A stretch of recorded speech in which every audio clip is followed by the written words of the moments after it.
છે, પણ આખા શહેરમાં તબાહી મચાવી છે. મોટી મોટી હોસ્પિટલો પણ તૂટી જાય છે, દવાખાના ઘરો પણ તૂટી જાય છે અને કેટલા માણસ જમીનના અંદર ધસી પણ જાય છે. તેને ભૂકંપ કહેવાય છે. દાવાનળ જે જંગલોમાં, ઘાસના મેદાનોમાં અને આગ લાગે તેને દાવાનળ કહે છે. જ્વાળામુખી જ્યાં આપણને ખબર હોતી નથી કે તે ક્યારે ફાટે છે અને તેના કેટલા પ્રકારો પણ આવે છે. અહીંયા વિટામિન્સ છે.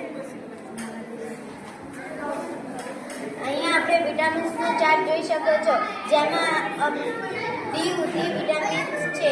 વિટામિન એમાં દૂધ, માછલીનું તેલ, પપૈયું, ગાજર અને કેરી છે, જે આપણને વિટામિન એ પ્રાપ્ત થાય છે.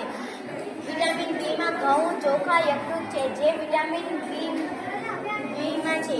વિટામિન સી જે આપણને ખાટા ફળોમાંથી મળે છે.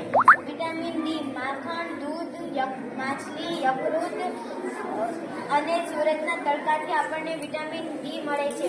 અહીંયા આપણે કાર્બોદિતના સ્ત્રોતો જણાવેલા છે. મધ્ય પ્રાથમિક શાળા થરાદમાં આજે વિજ્ઞાન મેળો છે. આ વિજ્ઞાન મેળામાં ધોરણ 7ના વિદ્યાર્થીઓએ આજે એક કૃતિ બનાવી છે. અમારી કૃતિનું નામ છે આપણું પર્યાવરણ. પૃથ્વીની અંદર કુલ મુખ્ય આવરણ કેટલા હોય છે? કેટલા? મૃદાવરણ, જલાવરણ,